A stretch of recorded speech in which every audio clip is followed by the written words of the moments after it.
Hello friends, उम्मीद है आप सब ठीक होंगे। आज हम बहुत ही इम्पॉर्टेंट टॉपिक पे आपको बताने जा रहे हैं कि ग्लूकोमीटर का यूज़ कैसे कर सकते हैं शुगर के पेशेंट।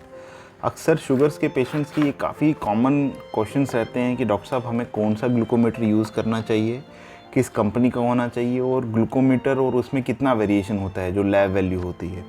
क्योंकि पेशेंट्स कहते हैं कि डॉक्टर साहब हमने ग्लूकोमीटर पे चेक किया, एक बार चेक किया 120 आई, उसके 5 मिनट बाद दोबारा चेक किया उस टाइम 130 आई, उसके आधे घंटे बाद चेक किया तो 110 आई। तो इतनी फ्लक्चुएशन क्यों है ग्लूकोमीटर में। और वहीं दूसरी तरफ अगर हम लैब से चेक करते हैं तो लैब और ग्लूकोमीटर की वैल्यू में 20-30 का डिफरेंस आता है। लोगों की ये भी मिसकंसेप्शन होती है कि ग्लूकोमीटर से की गई वैल्यू को हमें हमेशा 20 माइनस करना चाहिए, तब हमें शुगर वैल्यू सही पता लगेगी, और वो अपनी शुगर वैल्यू उसके अकॉर्डिंग ही बताते हैं। फॉर एग्जांपल अगर उनकी ग्लूकोज वैल्यू मान लीजिए 180 आई फास्टिंग में, तो वो 20-30 घटा के ही लिखते हैं 130 या 140, अपने डॉक्टर्स को ऐसा ही बताते हैं। अब ये कहाँ तक सही है और कहाँ तक गलत है ये मैं आपको इस वीडियो में बताऊंगा, तो इस वीडियो को पूरा देखिए। इस वीडियो में सब कुछ बताऊंगा आपको ग्लूकोमीटर के बारे में कि कौन सा ग्लूकोमीटर यूज़ करना चाहिए, किस कंपनी का सही रहता है और लैब वैल्यू और उसमें क्या क्या वेरिएशन रहते हैं। तो चलिए शुरू करते हैं। देखिए, डेमोन्स्ट्रेशन पर्पज़ के लिए हमने ग्लूकोमीटर रखा हुआ है वन टच का। ये मैं एंडोर्स नहीं कर रहा हूँ प्रोडक्ट, लेकिन मेरे पास यही था तो मैं आपको इसी से डेमोन्स्ट्रेट करूँगा। ये ग्लूकोमीटर की मशीन होती है। यूजुअली आजकल जो मशीन्स आ रही हैं उनमें ये सेल जो हैं पड़े रहते हैं, नहीं तो अगर आपकी ग्लूकोमीटर में सेल नहीं है तो वो सेपरेट अलग से सेल आएगा, आप ग्लूकोमीटर में उससे इंसर्ट कर सकते हैं। दूसरी बात ये होती है कि जब भी आप ग्लूकोमीटर परचेज़ करते हैं उसके साथ आपको ग्लूकोमीटर की स्ट्रिप्स मिलती हैं। अब ये ग्लूकोमीटर की स्ट्रिप्स जो हैं ये वन टाइम यूज़ के लिए ही होती हैं। ये अगर आपने एक बार यूज़ कर ली तो ये ख़राब हो जाती हैं, उसके बाद आपको डिस्पोज ऑफ करना है। जब भी आप ग्लूकोमीटर की स्ट्रिप्स यूज़ करें तो इस बात का ध्यान रखिए कि स्ट्रिप निकालने के बाद इस कंटेनर को दोबारा से एयर टाइट करके ऐसे पूरी तरह बंद कर देना है। अगर ये कंटेनर आपका खुला रह गया और एयर से ज़्यादा कंटैक्ट हो गया इन स्ट्रिप्स का, तो ये स्ट्रिप्स ख़राब भी हो सकती हैं। और इन स्ट्रिप्स को ज़्यादा मॉइस्चर वाले एरिया में नहीं रखना है, इसको फ्रीज़र में बिल्कुल नहीं रखना है। जस्ट आप रूम टेम्परेचर पे इसको एयर टाइट कंटेनर को बंद करके रख सकते हैं। इसके बाद जो तीसरी चीज़ हमारे पास ग्लूकोमीटर के साथ अवेलेबल होती है वो है लैंसेट। लैंसेट को आपको पिन्स मिलती हैं जो आपको ऐसे ओपन करना होता है और आपको इसमें डालना होता है। अगेन लैंसेट डिफरेंट टाइप्स के हो सकते हैं, जैसे अभी मेरे पास एक्यूचेक का लैंसेट है वो मैं आपको अभी दिखाऊंगा। उसमें अलग तरीका होता है, लेकिन मोर और लेस यही होता है कि जो आपको पिन मिली है, जैसे कि ये इसके साथ पिन का हमारे पास पूरा पैकेट मिला है, इसको आप पिन से इससे 4-5 बार प्रिक करके इसको चेंज कर सकते हैं। ऐसे निकल भी जाती है ये, और उसके बाद आप दूसरी इंसर्ट भी कर सकते हैं। तो अभी डेमोन्स्ट्रेशन पर्पज़ के लिए हम इसी पिन को यूज़ कर रहे हैं, तो हम इस पिन को इंसर्ट कर लेते हैं। हाँ, इसकी कैप आप बाद में निकालिएगा, नहीं तो इससे प्रिक भी लग सकता है आपको। इसमें दूसरी चीज़ होती है डायल होता है, यहाँ पे फिंगर जो प्रिक करने वाला होता है, जैसे कि आप देख पा रहे हैं यहाँ पे 4 नंबर पे है ये डायल। इसको आप एडजस्ट कर सकते हैं 5 पे 6 पे। इससे होगा क्या कि ये जो लेंथ है इसकी पिन की, ये छोटी या बड़ी हो पाएगी।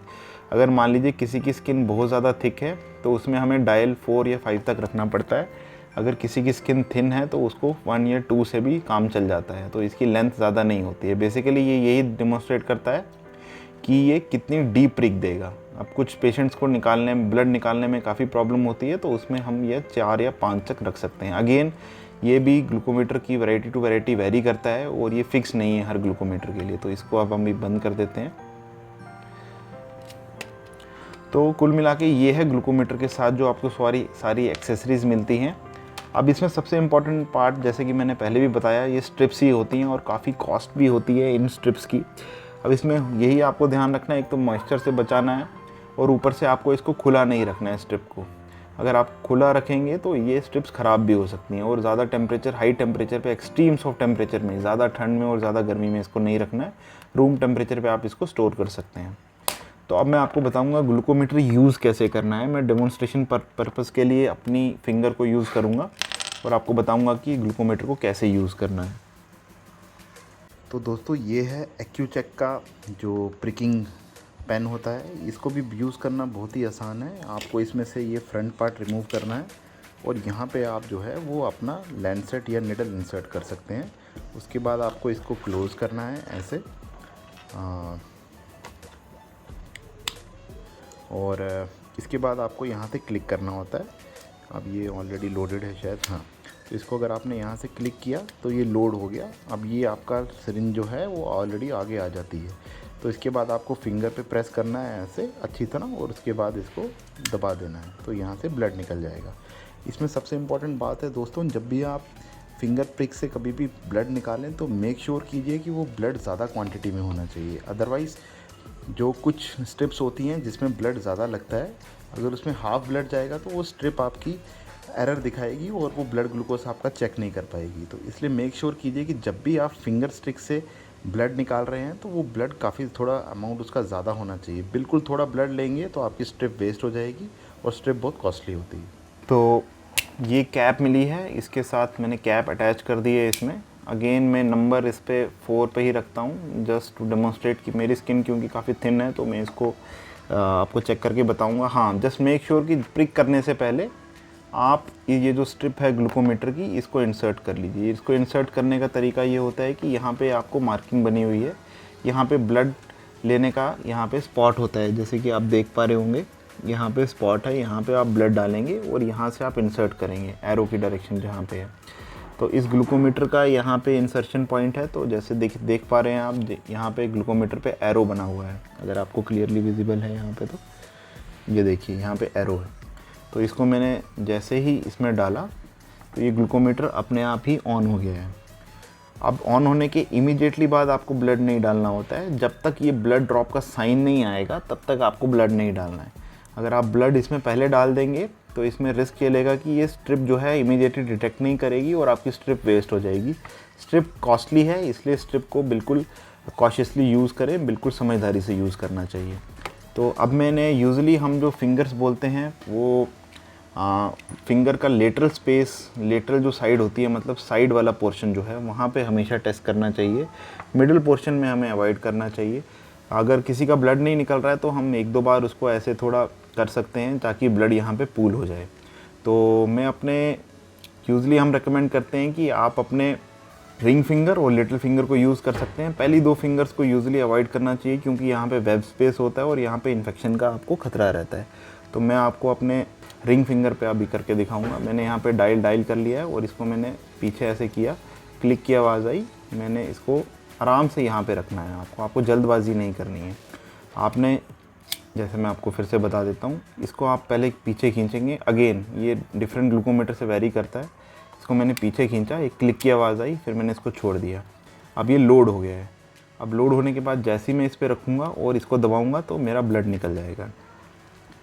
अब जैसे ही मैंने इसको लोड किया है और अपने फिंगर के साथ टच करूँगा, फिर मेरे को इसको बटन को प्रेस करना है। ये ध्यान रखिएगा कि फिंगर के लेटरल एरिया में, बाहर वाले एरिया में, और इसको प्रेस करके ही फिर आपको ये बटन दबाना है। अगर पहले दबा देंगे तो ब्लड नहीं निकलेगा।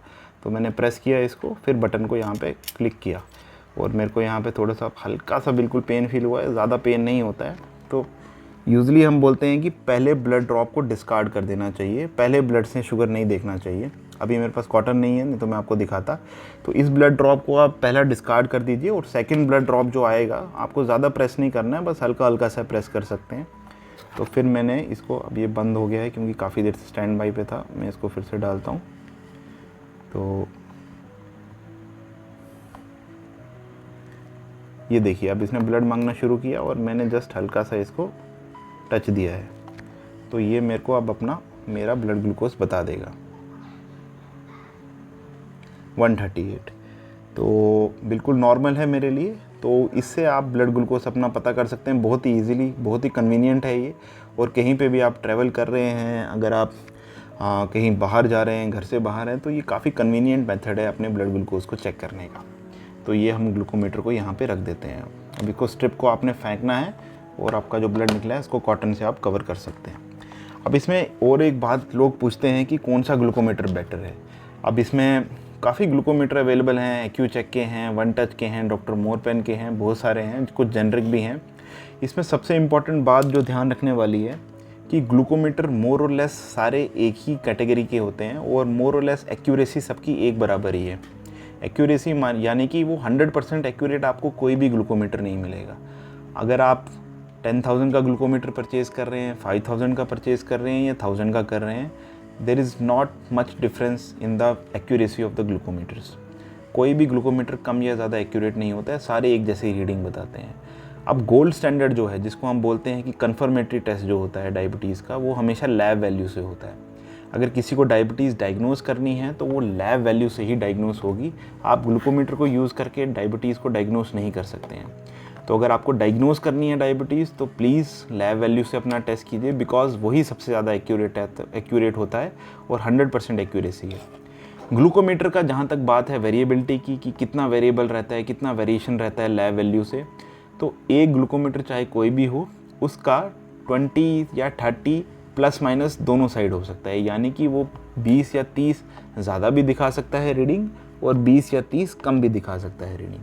तो ऐसा नहीं है कि ग्लूकोमीटर में अगर आपकी कोई वैल्यू हुई है तो आपको उसको 20 कम ही करना है या 20 ज़्यादा ही करना है, वो दोनों साइड हो सकती है। लेकिन हम क्यों एडवोकेट करते हैं ग्लूकोमीटर से चेक करने के लिए? हम एडवोकेट इसलिए करते हैं क्योंकि हमें एक ट्रेंड देखना होता है शुगर की वैल्यूज़ में। फ़र्ज़ कीजिए अगर आप 10 रीडिंग्स चेक कर रहे हैं और 10 में से 7 या 8 रीडिंग्स आपकी ज़्यादा आ रही हैं, मान लीजिए 200 से अबव आ रही हैं, और 1-2 और रीडिंग्स जो हैं वो आपकी आ गई मान लीजिए 110 या 120, तो उनको हम अवॉइड कर सकते हैं। उससे हमें इन्फॉर्मेशन मिलती है कि आपकी मैक्सिमम रीडिंग्स जो हैं वो ज़्यादा ही हैं, तो आपके ब्लड ग्लूकोज वैल्यूज़ हाई रह रहे होंगे। सेम अगर आपके ब्लड ग्लूकोज वैल्यू 70s या 80s में ही रह रहे हैं ग्लूकोमीटर के ऊपर, और 1-2 रीडिंग अगर आपकी 130 या 140 आ गई, तो उसमें हम ये मानते हैं कि आपकी मैक्सिमम जो है शुगर डाउन ही रह रही होगी, और एक वैल्यू जो है उसको हम इग्नोर कर देते हैं, क्योंकि ग्लूकोमीटर एक्यूरेट नहीं है। ये हमें एक ट्रेंड बताता है कि मैक्सिमम आपकी वैल्यूज़ किस साइड रह रही हैं।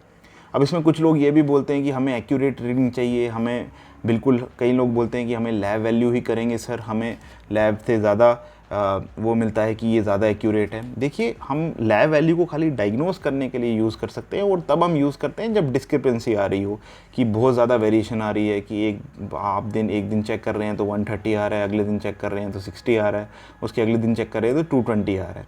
तब हम ये सस्पेक्ट कर सकते हैं कि ग्लूकोमीटर में जो स्ट्रिप्स हैं उसमें कुछ इशू रह रहा होगा, जिस वजह से आपकी शुगर वैल्यूज़ इतनी फ्लक्चुएट कर रही हैं। अदरवाइज़ लैब वैल्यू कराने का कोई पर्पज़ नहीं है। रूटीन मॉनिटरिंग ऑफ डायबिटीज़ में अगर आपके पास ग्लूकोमीटर है तो फेयर है ना, आप ग्लूकोमीटर से रीडिंग्स अपनी फ्रीक्वेंटली नोट किया कीजिए, उससे हमें बेटर आइडिया मिल जाएगा कि आपकी शुगर वैल्यूज़ किस साइड रह रहे हैं। हमें एक्यूरेसी की तरफ नहीं देखना है, हमें लैब वैल्यू की ज़रूरत नहीं है। हाँ, लेकिन मैं अगेन वही बात कहूँगा कि अगर आपको डायग्नोज करनी है डायबिटीज़ तो आपको लैब वैल्यू से ही करनी चाहिए, उसमें ग्लूकोमीटर का कोई रोल नहीं है। तो कुल मिला के अगर मैं इस वीडियो को समराइज़ करूँ तो देखिए, ग्लूकोमीटर आप कोई भी कंपनी का ले सकते हैं, मोर और लेस सभी सेम होते हैं, सभी की एक्यूरेसी बराबर ही है। अगर आपको डायबिटीज़ का डायग्नोसिस करना है तो उसके लिए आप लैब में टेस्ट कराइए, उसके लिए ग्लूकोमीटर मत यूज़ कीजिए। इस लैंसेट को आप 2 या 3 बार यूज़ कर सकते हैं, उसके बाद ये ब्लंट होने लगता है, उसके बाद फिर आपको पेन होगा, तो बेटर है कि आप इस लैंसेट को 2 या 3 दिन बाद चेंज किया कीजिए। जैसे ये निडल है, इसको आप यहाँ से कैप ओपन करेंगे तो यहाँ पे ये निडल आ जाएगी, इसको आपको रिप्लेस करना होता है। सिमिलरली ग्लूकोमीटर की स्ट्रिप्स पे आपको ध्यान रखना है, इसको ही सबसे ज़्यादा कॉस्ट होती है, तो आपको इसको कभी भी ओपन नहीं छोड़ना है, इसको ज़्यादा ह्यूमिडिटी में नहीं रखना है, ज़्यादा टेम्परेचर पे नहीं रखना है, अदरवाइज़ ये ग्लूकोमीटर की स्ट्रिप आपकी वेस्ट हो सकती है। जब इसकी बैटरी वगैरह ख़त्म होगी वो आपको पता लगने लग जाएगा। बैटरी जब ये शो ही नहीं करेगा, कुछ भी नहीं शो करेगा, तो इसका मतलब इसकी बैटरी डाउन हो रही है, फिर आपको इसकी बैटरी रिप्लेस करानी है। तो उम्मीद है इस वीडियो से आपको काफ़ी चीज़ें समझ आई होंगी, और इस ग्लूकोमीटर से आप बेटर कंफर्टेबल रहेंगे अपनी शुगर्स चेक करने में, और आपको ये भी पता लग गया होगा कि लैब वैल्यूज़ हमें कब करनी है और ग्लूकोमीटर की रीडिंग्स पे हम रिलाई कर सकते हैं। ऑल्दो ये एक्यूरेट नहीं होती है, ये दोनों साइड हो सकती है, प्लस भी हो सकती है, माइनस भी हो सकती है, लेकिन क्योंकि हमें ट्रेंड देखना है तो सबसे बेस्ट हमारे पास यही अवेलेबल मेथड है एट दिस टाइम डायबिटीज़ की रूटीन मॉनिटरिंग के लिए। तो ऐसी वीडियोस देखने के लिए बने रहिए मेरे चैनल पे और सब्सक्राइब कर लीजिए। अगर आपकी कुछ क्वेरीज़ हैं तो उनको कमेंट बॉक्स पे आप मेंशन कर दीजिए, जिससे हम उन क्वेरीज़ का बेटर आंसर दे पाएँ। Thank you.